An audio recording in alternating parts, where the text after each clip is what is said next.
जी के मेहमान। अथ स्वागतम शुभ स्वागतम, अथ स्वागतम शुभ स्वागतम, आनंद मंगल मंगलम, आनंद मंगल मंगलम, हितप्रियं भारत भारतम, हितप्रियं भारत भारतम स्वागतम शुभ स्वागतम, अथ स्वागतम। शुभ स्वागतम। हमारे मेहमान इस प्रोग्राम में आज हम आपकी भेंट करवा रहे हैं राष्ट्रीय पुरस्कार प्राप्त पार्श्व गायिका श्रेया घोषाल से। आपसे बातचीत की है अमरकांत दुबे ने। तो आइए सुनते हैं ये बातचीत। श्रेया, हमें बहुत खुशी है कि विविध भारती के स्टूडियोज में आज आप हमारे साथ हैं। मुझे बहुत खुशी है। अब हम अपनी बातचीत का सिलसिला शुरू करते हैं और हम थोड़ा सा पीछे, बहुत तो नहीं क्योंकि अभी बहुत उम्र तो दिख नहीं रही है आपकी मुझे, इसलिए थोड़ा सा पीछे जाते हैं और आपके बचपन की तरफ पहुंचते हैं। और ये बताइए आप हमें कि ये गाने का जो शौक था ये किस उम्र से आपको लगा? गाने का शौक किस उम्र से शुरू हुआ मुझे तो याद नहीं। जब मैंने बोलना शुरू किया तब से मैंने गाना शुरू किया। यानी आप गाने गाते हुए रोती थी? Something like that. बहुत हाई पिच्ड रोती थी मैं और सबके कान खराब कर देती थी। और वैसे उसी दौरान गाना मम्मी पापा ने उनको दिखा कि हाँ ये लड़की अच्छा गाती है, क्योंकि जब मम्मी रियाज करती थी, मम्मी अच्छा गाती हैं, तो she use to do her rehearsals class, जो कहीं क्लासिकल का रियाज जो है, तो मैं भी हारमोनियम के आजू बाजू घूमती रहती थी और मम्मी कभी बोले कि हाँ बेटा ये गा, ये नोट बजाया, तो साथ में मैं वो सही सुर लगा देती थी खेलते खेलते ही। बट वो मम्मी पापा को बहुत लगा कि हाँ तो ये तो कुछ नई बात है, ऐसा नॉर्मली होता तो है नहीं। तब से इनको लगने लगा कि हाँ इसमें पोटेंशियल्स हैं, तो इसको गाना सिखाओ।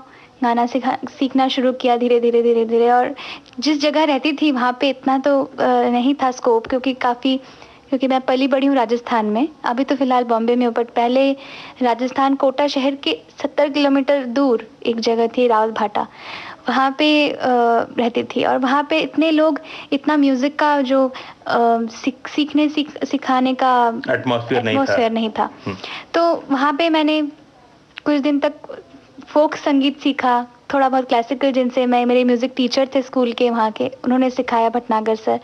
उसके बाद मैं कोटा तक 70 किलोमीटर दूर जो शहर है कोटा में जाके सीखती थी। तो इस तरह से मेरा सीखने का सिलसिला शुरू हुआ। फिर म्यूजिक एक आम रूटीन में आ गया है मेरे। कोटा में या जो शहर जहां आप रहती थी, उस शहर में आपने जैसे बताया कि आप गाना सीखती थी, तो उस दौरान आप कुछ फंक्शन वगैरह में या स्कूल में जो प्रोग्राम होते थे उसमें भी गाती होंगी?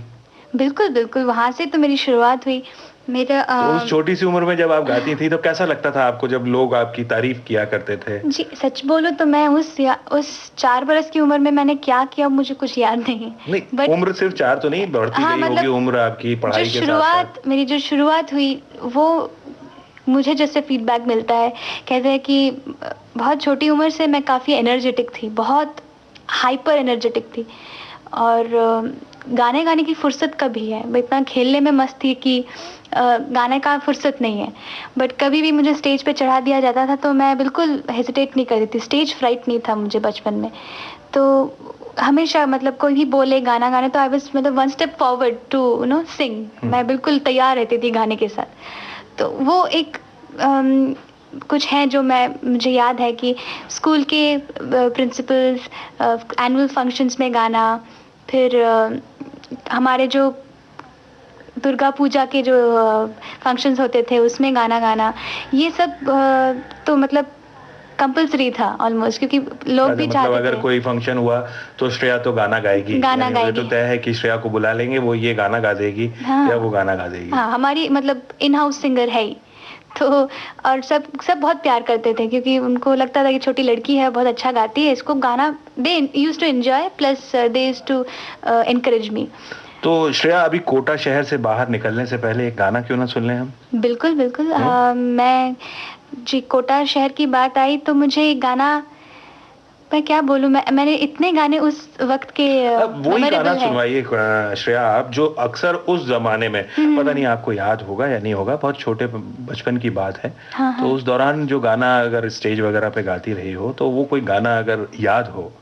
मुझे गाना, मैं जब मैंने गाना शुरू किया, मैंने पहला जो गाना था जिससे मुझे फर्स्ट कंपटीशन का फर्स्ट प्राइज मिला था, मैं वो गाना आपको रिक्वेस्ट करूंगी। लेकिन फिल्म का एक गाना है सुनियो जी अरज म्हारियो। वो गाना बहुत, मतलब मैंने बहुत गाया, हर जगह अप्रिशिएट होता था, तो it become my pet song, सुनियो जी अरज म्हारियो। तो चलिए आज इस प्रोग्राम में पहला गाना हम वही सुनवाते हैं, क्योंकि शुरुआत भी आपने भी उसी से की है, तो इस प्रोग्राम की भी शुरुआत उसी से करते हैं। 100%।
गाना सचमुच बहुत अच्छा था और इसको सुन के हमें लग रहा है कि आपने क्यों उस गाने को से शुरुआत की। अब आप हमें ये बताइए कि कोटा शहर में जब ये इस तरह से गाने वगैरह आप गाया करती थी, बहुत छोटी सी उम्र में आप गाने गाती थी, तो उसका असर आपकी पढ़ाई लिखाई पर नहीं पड़ता था? आपके मम्मी डैडी आपको कभी ये नहीं कहते थे कि अरे तुम बेटा हमेशा गाने वाने में ध्यान देती हो, पढ़ाई लिखाई भी किया करो?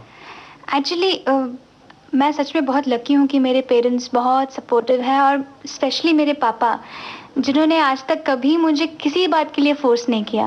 बचपन में जब सबके मम्मी डैडी सबको डांट डांट के बोलते थे पढ़ने बैठो, मेरे को शायद ही कभी बोला हुआ होगा, क्योंकि पापा का उसके बाद आई यूज्ड टू वंडर कि पापा इतना क्यों ऐसा करते, छूट क्यों देते, इतना ज़्यादा छूट क्यों देते।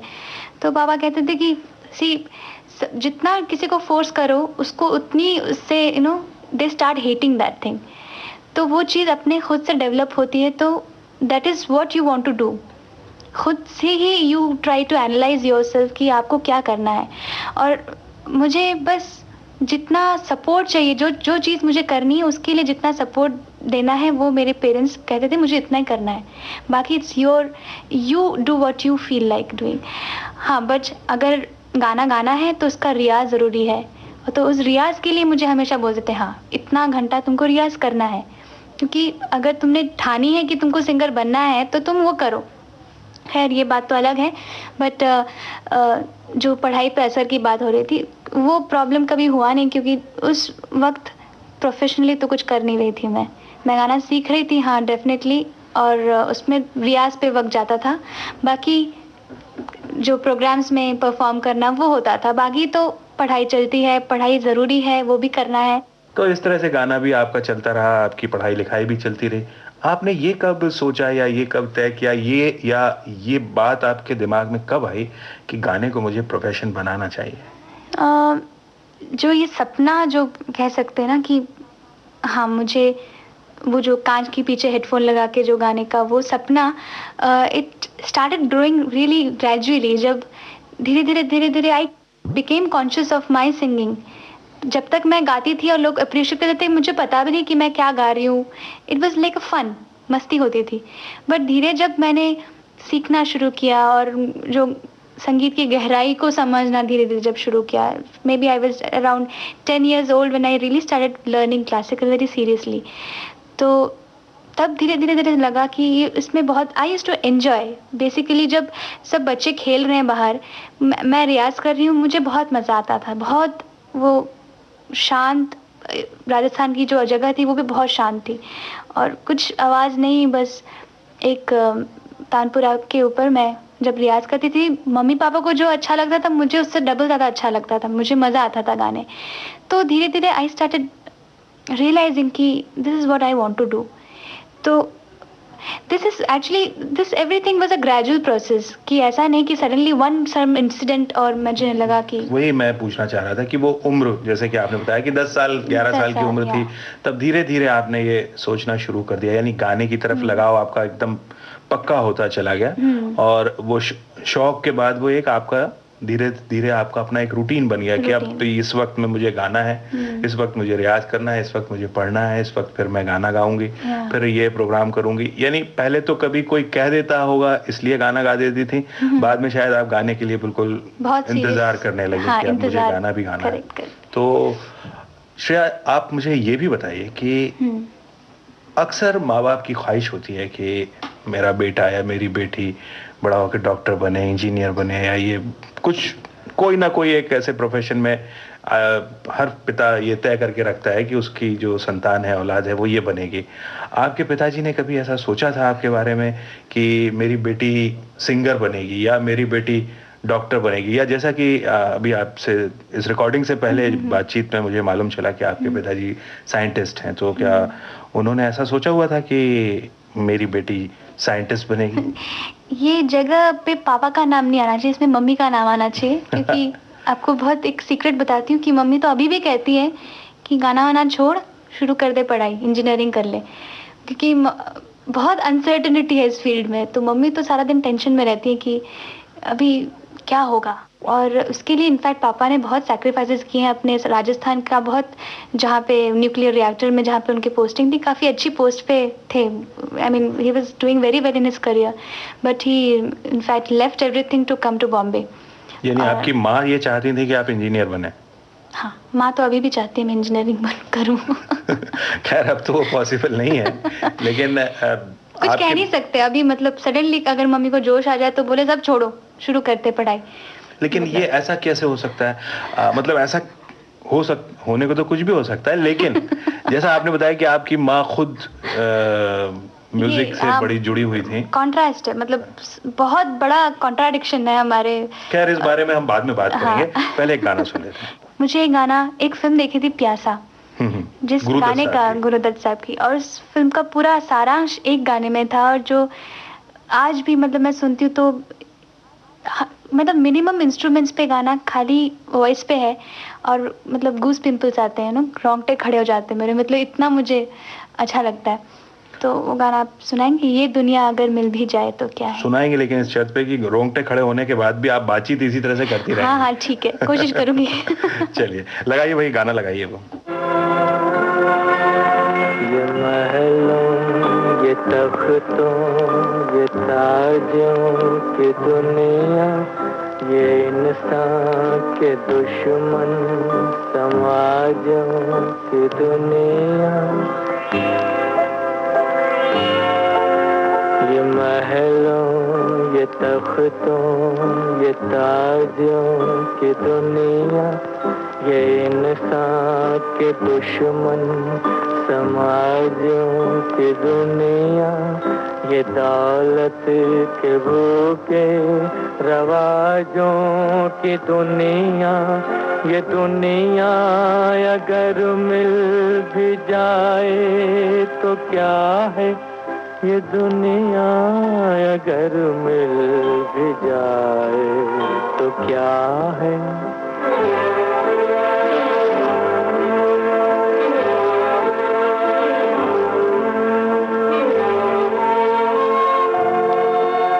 हर एक जिस्म घायल, हर एक रूह प्यासी, निगाहों में उलझन, दिलों में उदासी।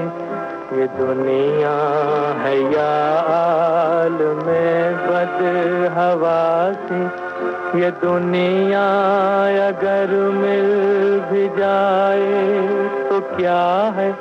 ये दुनिया अगर मिल भी जाए तो क्या है?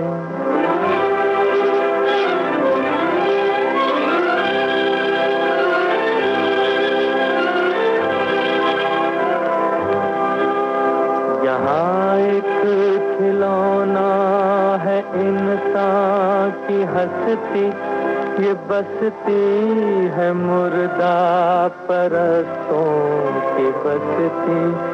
यहाँ पर तो जीवन से है मौत सस्ती, ये दुनिया अगर मिल भी जाए तो क्या है? ये दुनिया अगर मिल भी जाए तो क्या है? तो अब हम वापस कोटा चलते हैं और कोटा से फिर स्टार्ट करते हैं कि आपकी जो आगे की जर्नी थी वो कैसे आप मुंबई तक पहुंची। उसके पहले एक बहुत इम्पोर्टेंट इवेंट छूट गया है, वो है सारेगामा, जिसमें मैंने पार्टिसिपेट किया था। जी हाँ जी। और उसकी वजह से एक नया, it was a major boost, मतलब उसके बाद थिंग्स स्टार्टेड बिकमिंग रियल कि इसमें आगे करना है, बढ़ना है। क्योंकि सारेगामा में मैं जब बच्चों के एपिसोड में आई थी, I was about 11 years old, और उसमें कल्याण जी अंकल, आनंद जी अंकल जज थे और वहाँ पे मैंने जीता था। और कल्याण जी अंकल ने खुद ने कहा था कि तुम लोग बॉम्बे आ जाओ क्योंकि मैं तुमको सिखाना चाहता हूँ और I see a bright future in you. मैं तुम्हें सिखा के, I mean I want you to flourish in this, so for that आपको बॉम्बे आना बहुत ज़रूरी है क्योंकि कोटा में रह के तो होगा नहीं। So that was one thing जो पापा के दिल में जो बात थी, इट एडेड टू दैट कि हाँ अब पापा के इरादे को और पक्का कर दिया कि अभी we should take the step. और उसके बाद बॉम्बे आना हुआ। बॉम्बे आके भी सारेगामा के और एपिसोड्स जो हुए, मेगा फाइनल्स हुए, childrens mega finals, seniors mega finals, और धीरे धीरे I started getting little recognition as a good singer. I mean not professionally मैंने तब मैं एल्बम्स वगैरह करी थी, रीजनल, बंगला, मराठी, ये सब। बट उसके बाद थिंग्स स्टार्टेड ग्रोइंग। और सारेगामा के इस एपिसोड में कहीं संजय भंसाली जी ने मुझे सुना, और उसके बाद देवदास का। खैर वो देवदास की कहानी तो हम बाद में शुरू करेंगे। पहले तो आप हमें ये बताइए कि वो सारेगामा के एपिसोड में कौन सा गाना गाया था जिस पे आप जीती थी? उसमें तो इतने गाने गाए थे, मुझे एक भी याद नहीं। उनमें से कोई एक गाना आप हमें बताइए। सर्टेनली एक गाना आपको मैं चाहूंगी आप सुनाएं भी, क्योंकि ये गाना बहुत खूबसूरत है। चलिए फिल्म ठीक है, का वो गाना सुनवा देते हैं। हाँ। उसके बाद आगे की बात करेंगे। तो बताइए वो कौन सा गाना है? फिल्म जहां आरा का है, वो चुप रहे तो मेरे दिल के दाग जलते हैं। मदन मोहन जी की बहुत सुंदर कंपोजिशन, और Lata ji is one of her best things I think. I mean इतना खूबसूरत गाना है कि मैं आज भी सुनती हूँ तो I get back to that time, Sa Re Ga Ma days. It is really wonderful.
अभी बातचीत के दौरान आपने कहा कि आपने देवदास से पहले कुछ एल्बम्स भी गाए, कुछ और भी भाषाओं के। तो कितनी भाषाएं जानती हैं आप?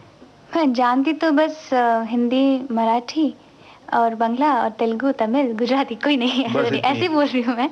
मुझे लैंग्वेजेस तो अपनी मातृभाषा हिंदी, बांग्ला और इंग्लिश आती है, बट गाया मैंने बहुत लैंग्वेजेस में। आज भी तभी मैंने मराठी एल्बम्स, बांग्ला एल्बम्स बहुत किए हैं, प्लस अभी तो मैं तमिल, तेलुगु, कन्नड़ और गुजराती, ओडिया सब में ही गाती हूँ और काफ़ी गाती हूँ। अभी की तो बात मत कीजिए, क्योंकि अभी तो आगे आपको बहुत कुछ गाने हैं और भी बहुत सी लैंग्वेजेस में गाना है। मैं आपसे जानना चाह रहा था कि उस दौर में जबकि श्रेया घोषाल पूरी तरह से श्रेया घोषाल नहीं हुई थी, यानी वो दौर था, शुरुआती दौर था। उस शुरुआती दौर का अपना एक संघर्ष होता है। वो संघर्ष तो देखिए जीवन पूरा एक संघर्ष है, और लेकिन वो संघर्ष जिसमें कि एक अपनी पहचान बनाने का एक मादा अंदर मन में रहता है, एक लगन रहती है, एक जिद रहती है कि मुझे कुछ करके दिखाना है जी। और उस दौर में जब आपको गाने के ऑफर्स मिलते थे, चाहे वो किसी दूसरी लैंग्वेज के हों, हिंदी के हों, किसी के भी हों, तब आप क्या सोचकर आप गाना गाती थी कि मतलब कोई गाना अगर आप चूज करती थी ये मुझे गाना है, तो उसमें क्या देखा करती थी आपकी, कैसा होना चाहिए गाना, म्यूजिक डायरेक्टर कौन सा होना चाहिए, क्या होता? नहीं, तभी तो ये सब सोचने का कोई सवाल ही नहीं उठता कि जो मिले आप वो गाओ। बट उस वक्त मेरी बहुत पहली शुरुआत थी। मैं जब मैंने बांग्ला एल्बम्स, मराठी एल्बम्स गाना शुरू किया, पहली रिकॉर्डिंग शुरू हुई मेरी, तब मेरी उम्र करीबन 13-14 ऐसे थी। और जब मैंने शुरू किया तब गाने तो मोस्टली रीमेक्स करती थी, ओरिजिनल गाने तो इतने होते नहीं थे। जो पुराने जो गाने हैं उन्हीं को एक और न्यू वर्जन में गाना, तो वो सब गाने गाते हुए मैंने बहुत कुछ एक्चुअली सीखा। रिकॉर्डिंग एक्सपीरियंस बहुत हुई है मेरी, और दिस हैज़ हेल्प्ड। इनफैक्ट आज इन सब चीज़ों के लिए काफ़ी मुझे हेल्प हुआ, क्योंकि you know how to sing on the mic, it's not a easy art, it's a difficult art. Plus उस वक्त, उस ज़माने में जो मैंने गाने गाए हैं, it was more out of not more out of ambition और मुझे ये करना है वो करना है। मुझे I used to enjoy that fact. और बांग्ला एल्बम्स तो मैं कलकत्ता जाके गाती थी, तो वहाँ पे जाके रिकॉर्डिंग्स करना एक अलग एक्सपीरियंस था। हाँ श्रेया, अब बात करते हैं देवदास की, जिसने एक इतिहास रच दिया, जी। एक नई सिंगर हिंदी फिल्म इंडस्ट्री को दी, और ऐसी सिंगर दी कि जो आज तो धमाका कर ही रही है, आगे आने वाले दिनों में माशाल्लाह बहुत से धमाके करने वाली। तो उस देवदास के बारे में कुछ बातचीत करते हैं। देवदास जिस तरह से हुआ मेरे लिए, इट वाज थ्रू सारेगामा, जो मैंने आपको पहले बताया कि उसमें बहुत मैंने कंपटीशन जो था उसमें काफ़ी बार मैंने पार्टिसिपेट किया और एपिसोड्स हुए, टीवी पे आया। और it was Sanjay Bhansali ji who watched me on one of the episodes.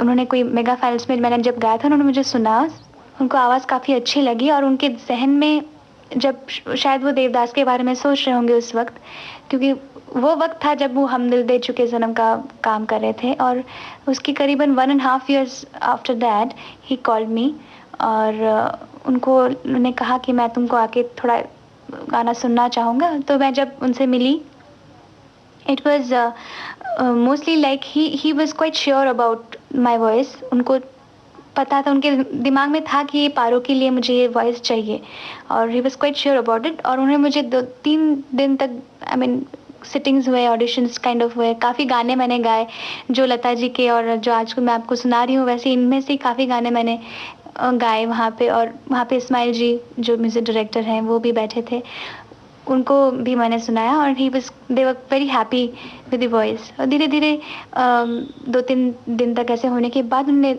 मुझे गाना दिया देवदास का। This is how it happened. अपने रेडियो सेट पर आपने ट्यून किया है विविध भारती का प्रोग्राम हमारे मेहमान, और आज के इस प्रोग्राम में हमारी मेहमान हैं पार्श्व गायिका श्रेया घोषाल। आपसे बातचीत की है अमरकांत दुबे ने। देवदास फिल्म के गाने ने धूम मचा दी, पूरे हिंदुस्तान में एक खलबली मच गई कि एक तो इतना सुंदर गाना, इतनी सुंदर आवाज, और वो भी एक नई लड़की। तो ये जब फीडबैक आपको मिलता था तो कैसा लगता था आपको? मुझे काफ़ी डर लग रहा था, इनफैक्ट काफ़ी अच्छा लग रहा था, प्लस डर भी लग रहा था कि इतना जो सब बोल रहे हैं अभी तो बहुत कुछ करना पड़ेगा। अभी एक्सपेक्टेशंस इतनी बढ़ गई हैं, भार बढ़ गया है, बर्डन्स आ गए हैं। बट इनफैक्ट जो भी है ये पॉजिटिव ही था, क्योंकि इसके बाद जो भी काम मैंने किया, मैंने आंख बंद करके 100% देने की कोशिश अभी भी कर रही हूँ, क्योंकि हर मोड पे ऐसा लग रहा है कि देवदास में जो एक मकाम था वो, that was a milestone in my life. और उसके बाद एवरीथिंग विल बी कंपेयर्ड, कि उसके बाद जो भी चीज़ मुझे करनी है वो उससे बेटर होनी चाहिए। श्रेया, जब देवदास का ये गाना रिकॉर्ड किया था, उसके बाद जब सुना होगा, तब क्या ऐसा लग रहा था कि ये गाना इतना बड़ा मतलब कीर्तिमान बनाएगा? लग तो रहा था, क्योंकि जो मेहनत और हार्डवर्क सब ने किया उस म्यूज़िक में या फिल्म में, it was not something so simple. मतलब हर गाने के लिए जो जो मेहनत हर किसी ने, म्यूज़िक डायरेक्टर से म्यूज़िक अरेंजर, रिदम अरेंजर, सब ने मतलब बहुत मेहनत की. और साउंड इंजीनियर से everybody was so involve. So it was no, ये होना ही था कि अच्छा करे म्यूज़िक. तो इसमें बस मेरा हाथ नहीं, it was a team work जो सफलता, जिसको सफलता मिली है. और उस गाने की जब ये अनाउंसमेंट आई कि इस गाने के लिए श्रेया घोषाल को नेशनल अवार्ड के लिए चुना गया, जी, तब कैसा लगा? Oh, I was not at all expecting. मैंने ये सोचा ही नहीं था कि ये हो सकेगा, क्योंकि मुझे तो पता भी नहीं था कि नेशनल अवार्ड्स इस वक्त डिक्लेयर होते हैं. और बस उसी दिन मुझे पता चला कि डिक्लेयर हुआ है, मीडिया में प्रेस रिलीज़ हो गई है. और मैं माइक पे थी जब मैं गा रही थी, शायद मुझे याद नहीं क्या गा रही थी, बट वो जब आया तो मैंने वो गाना फिनिश करते ही मतलब मैंने पहले चैन की सांस ली और बहुत ज़ोर से उछली. और उसके बाद आई टुक माई एल्डर्स ब्लेसिंग्स. और मैंने I mean, there were many people who were congratulating. It was a big thing for me और बहुत बड़ा एक्सपीरियंस है.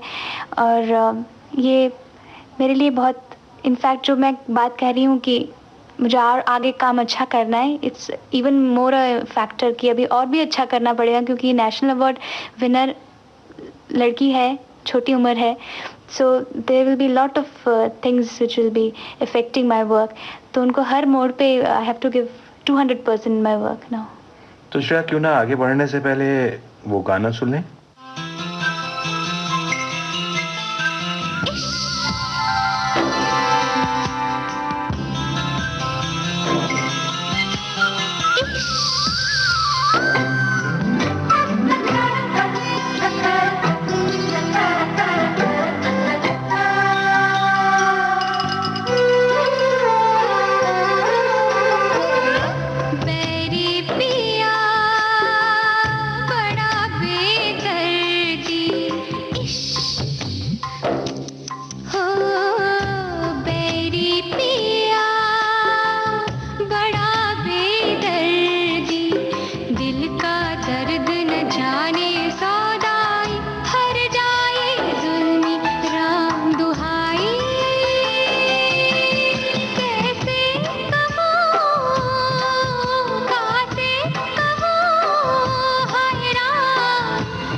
कहना न माने न माने न माने न माने, ये कंगना बड़ा बेदर्दी हो, ये कंगना बड़ा बेदर्दी. कंगना कहना न माने, दीवाना आवारा संग दिल राम दुहाई.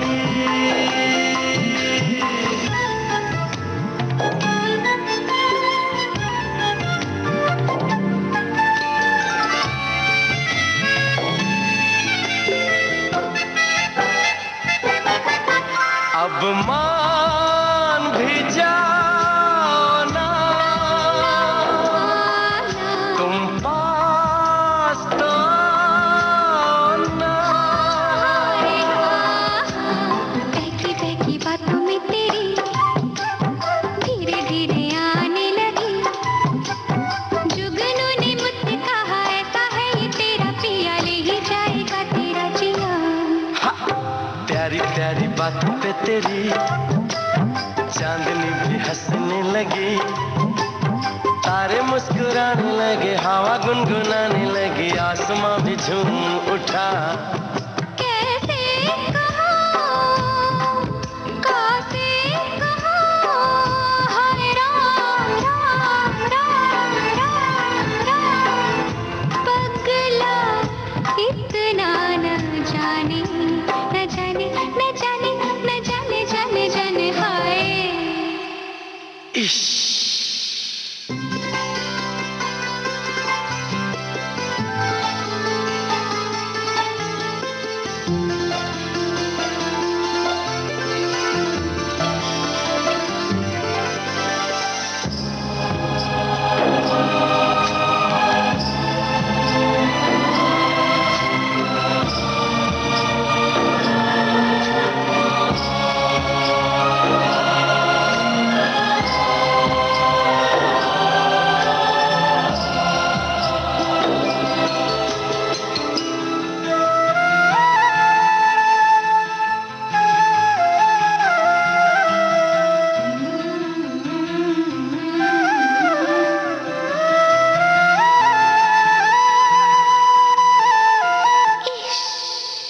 देवदास के बाद फिर ये फिल्मों का सिलसिला तो शुरू हो गया होगा, तो जी। वो उस सिलसिले को कुछ अपने शब्दों में बताओ। सिलसिला तो शुरू हुआ, सिलसिला ये चाहत का जो गाना है, बैरी पिया, इन सब के बाद जो सिलसिला शुरू हुआ, वो गाने, वो फिल्में बहुत जो इम्पोर्टेंट है मेरी लाइफ में। पहला तो है जिस्म, जो after Devdas it was one of the milestones, क्योंकि उसके बाद जो एक दो फिल्में निकली वो इतनी बड़ी फिल्में नहीं थी, जो प्रमोटेड नहीं थी। तुझे मेरी कसम थी एक, और माँ देश देवी करके कोई फिल्म थी। ये सब इतनी प्रमोटेड नहीं थी, बट जिस्म जब आई तो उसका एक गाना है जादू है नशा है।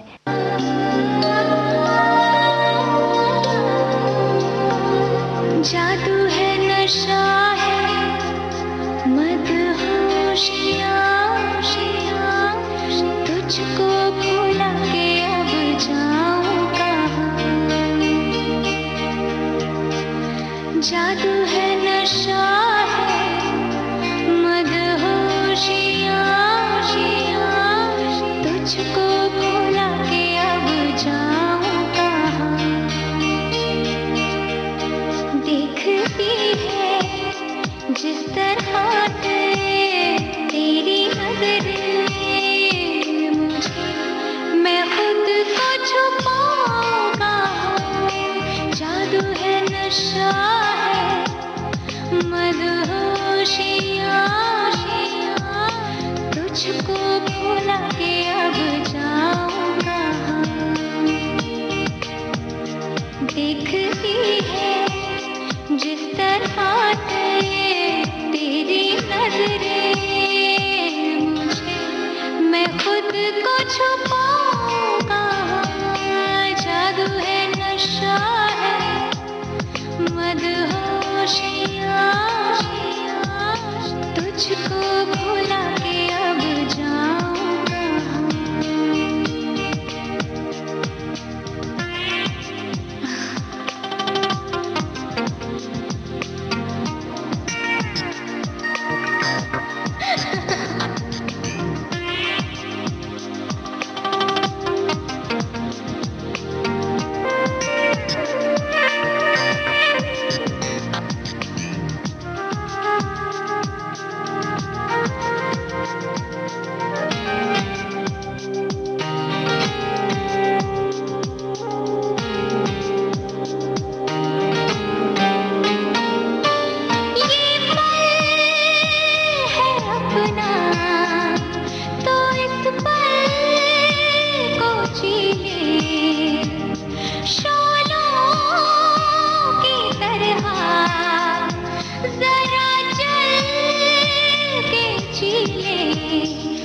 झपकते हो न जाना छू के कर लूं यकीन न जाने पल ये पाएगा जादू है नशा है मदहोशियाँ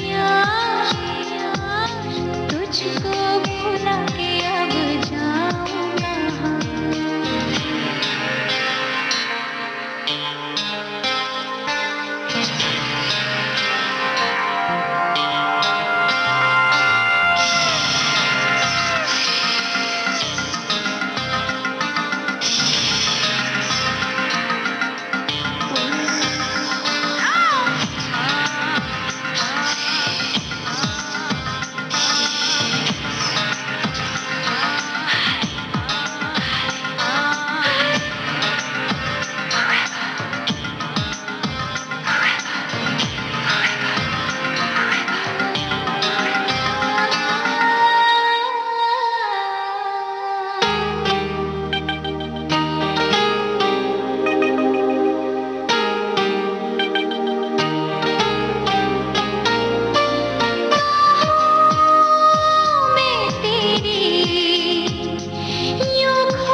जो मिले हो आज हमको दूर जाना नहीं मिटा दो सारी ये दूरियां जादू है नशा है मदहोशियाँ तुझको भुला के अब जाऊँ कहाँ देखती है जिस तरह से तेरी नजरें मुझे मैं खुद को छुपाऊं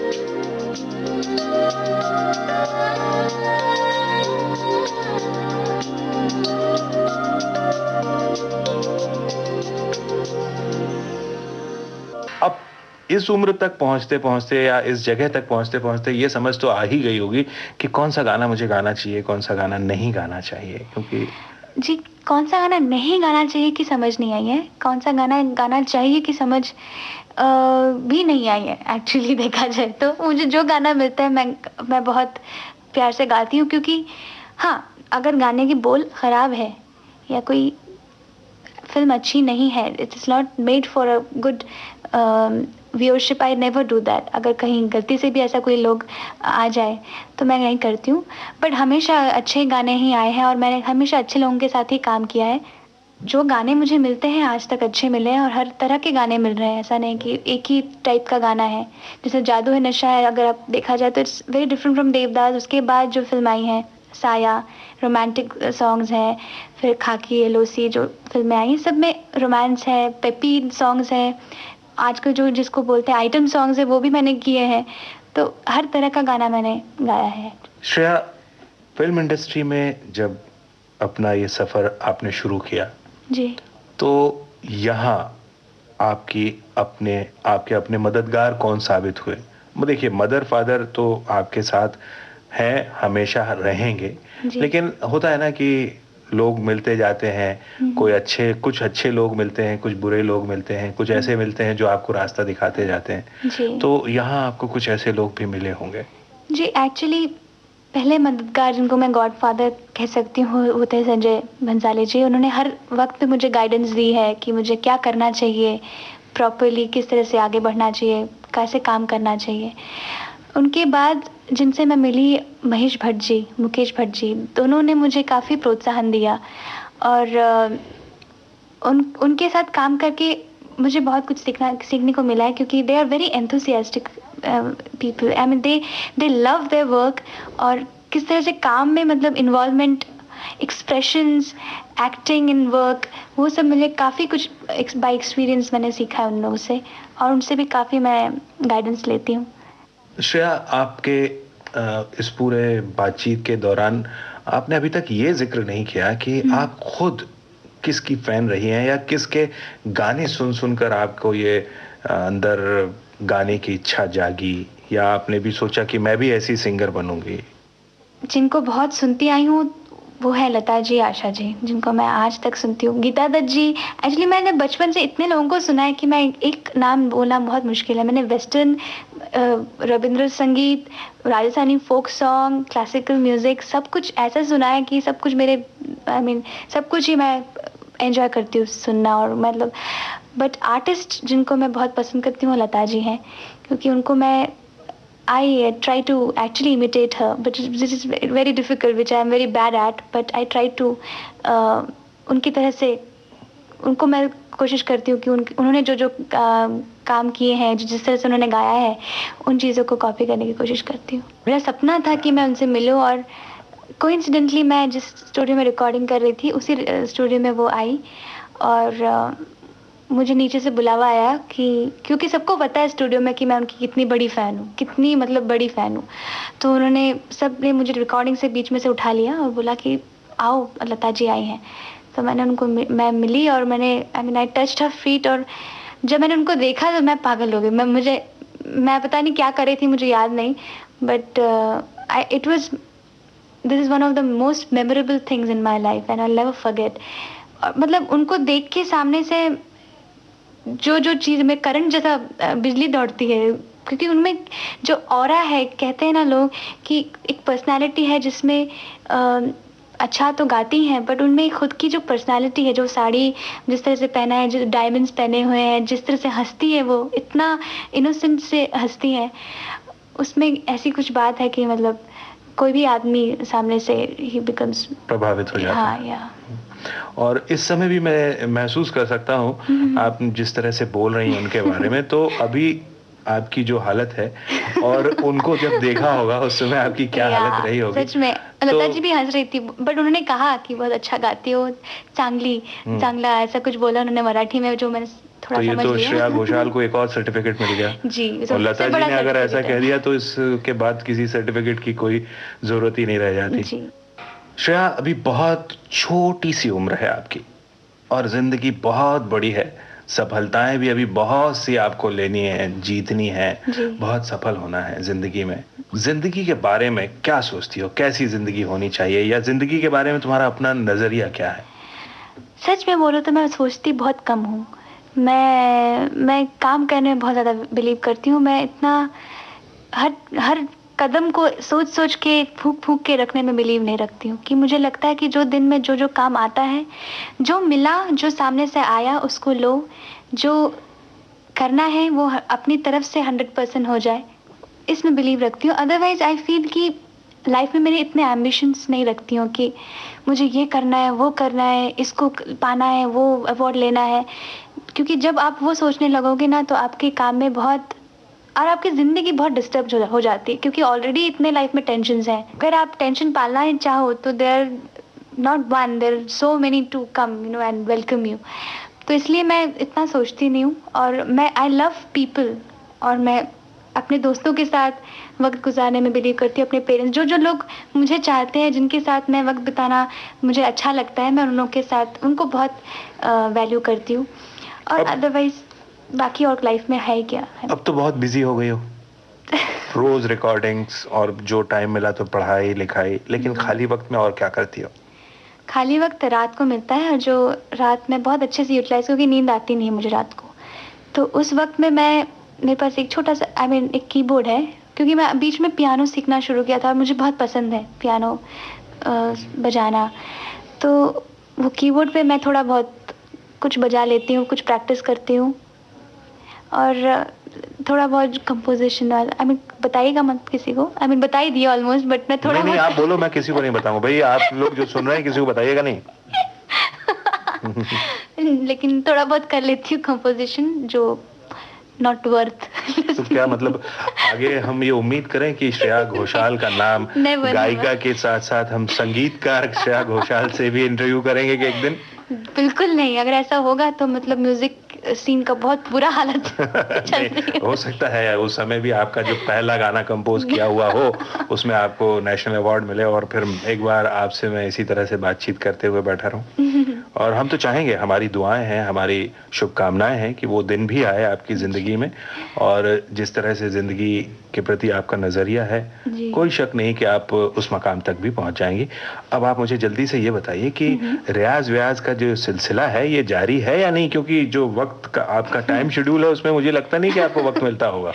हाँ, रियाज मैं थोड़ा बहुत करती हूँ, और अगर नहीं करूँगी तो मेरी गुरुजी मुक्ता बेदे आंटी बहुत नाराज़ हो जाएंगी मुझसे, क्योंकि मैं उनसे ट्रेनिंग लेती हूँ और वो बहुत प्यार से मुझे जब भी वक्त मिलता है मैं वहीं पे पहुंच जाती हूँ बिल्कुल उनके पास, और बहुत होमली एटमॉस्फेयर में मुझे गाना सिखाती है और बहुत प्यार से। उनको पता है कि मैं, क्योंकि क्लासिकल अगर आप हैवी क्लासिकल सीखें तो एक लाइट म्यूजिक सिंगर के लिए तकलीफ होती है, तो शी नोज़ कि I am a light singer, तो उतना वो स्ट्रिक्टनेस नहीं रखती हैं। उस हिसाब से मुझे गाने क्लासिकल के जो भी अंदाज है सब सिखाती है, और मैं उनसे काफ़ी दिनों से सीख रही हूँ और अभी भी सीखती हूँ।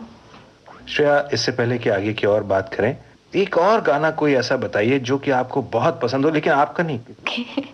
बिल्कुल, मुझे अगर आप आशा जी का एक गाना है, ये है रेशमी जुल्फों का अंधेरा। वो गाना इनफैक्ट जब मैं जादू है नशा गा रही थी, इस गाने को मैंने सोचा था, इस गाने से मैंने थोड़ा आइडिया लिया था कि मैं कैसे गाऊंगी, तो आप प्लीज ये सुना दीजिएगा। ये है रेशमी जुल्फों का अंधेरा ना घबराए, जहाँ तक महक है मेरे केसों की चले आए। ये है रेशमी जुल्फों का अंधेरा ना घबराए, जहाँ तक महक है मेरे केसों की चले आए।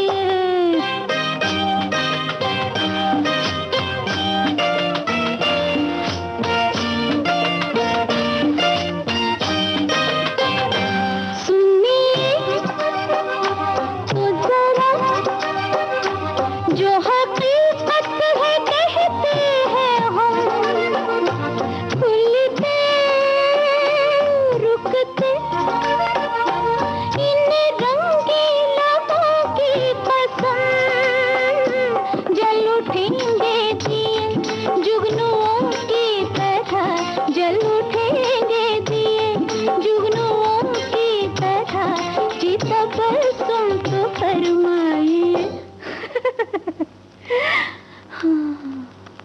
ये है रेशमी जुल्फों का अंधेरा ना घबराए, जहाँ तक महक है मेरे केसों की चले आए।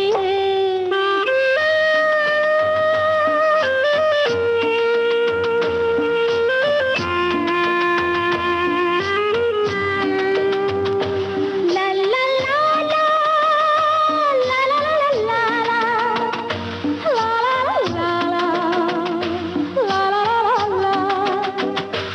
प्यासी है नजर, ये भी कहने की है बात क्या, तुम खास मेहमान तो न ठहरेगी रात क्या, रात जाए रहे आप दिल में मेरे, रात जाए रहे आप दिल में मेरे, अरमां बन के रह जाइए। ये है रेशमी जुल्फों का अंधेरा ना घबराए, जहाँ तक महक है मेरे केसों की चले आए। श्रेया अपनी कामयाबी का श्रेय किसको देती है? ईश्वर, भगवान। मैं बहुत बिलीव करती हूँ लक पे और डेस्टिनी पे, क्योंकि हर वक्त पे जो होने वाला है it's all God planned, nothing is in your hand. मुझे लगता है कि जो भगवान ने बनाया हुआ है मेरे लिए, मेरे डेस्टिनी में लिखा हुआ है कि श्रेया को अच्छे लोग मिलेंगे, उसको अच्छा काम मिलेगा, उसको जो अभी तक फ़िलहाल जो भी मैंने किया है मुझे कभी दुख सारा मिला नहीं है, और भगवान का ही आशीर्वाद है और मेरे वेल विशर्स, मम्मी पापा, सबकी अच्छी दुआएं मिलती हैं, इसलिए अच्छा काम हो रहा है। I think they are to be credited for this. जी, अभी जैसे खाकी है, एलओसी का गाना एक बहुत है अच्छा प्यार भरा गीत कोई, तो जरा अभी वही गुनगुना के बताइए ना हमें। प्यार भरा गीत कोई, देखो पिया तुमको गाना ही होगा, समझा करो मुश्किल मेरी, चाहो न चाहो मुझको जाना ही होगा, पिया मेरे तन मन मेरे प्यार के बंधन दो पल तुम्हें रोकते हैं, कोई जाता हो तो पीछे से उसको ऐसे नहीं टोकते हैं। सौतन मेरी क्या है कोई, जल्दी है क्यों समझाना ही होगा।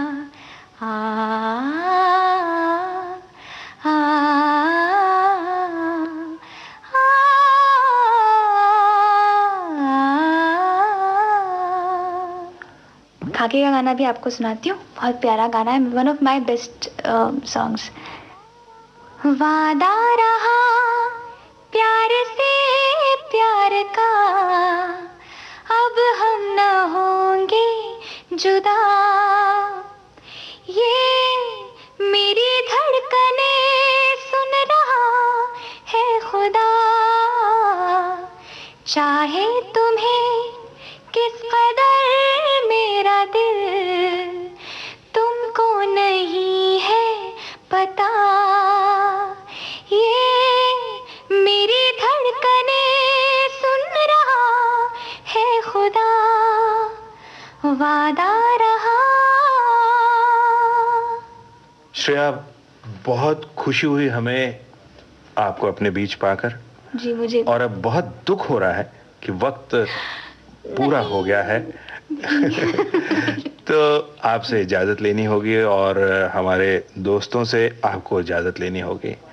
कोई लेकिन हम आपसे एक वादा कराना चाहते हैं। जी हाँ, एक वादा कराना चाहते हैं कि आप फिर आएंगी, फिर इसी तरह से ढेर सारी बातें करेंगी, बिल्कुल, और अपने दिल की बातें हमारे दोस्तों को बताएंगे।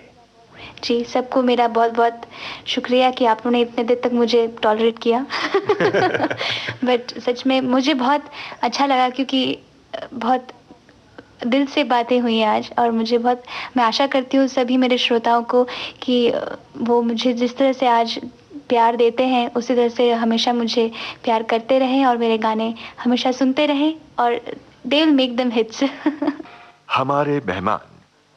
इस प्रोग्राम में आप सुन रहे थे राष्ट्रीय पुरस्कार प्राप्त पार्श्व गायिका श्रेया घोषाल से अमरकांत दुबे की बातचीत। तकनीकी सहयोग रीटा गोम्स और दिलीप कुलकर्णी का था। प्रस्तुति सहयोग उषा मेहता का। विविध भारती की ओर से इस कार्यक्रम को आपकी सेवा में प्रस्तुत किया शकुंतला पंडित ने। आज के मेहमान।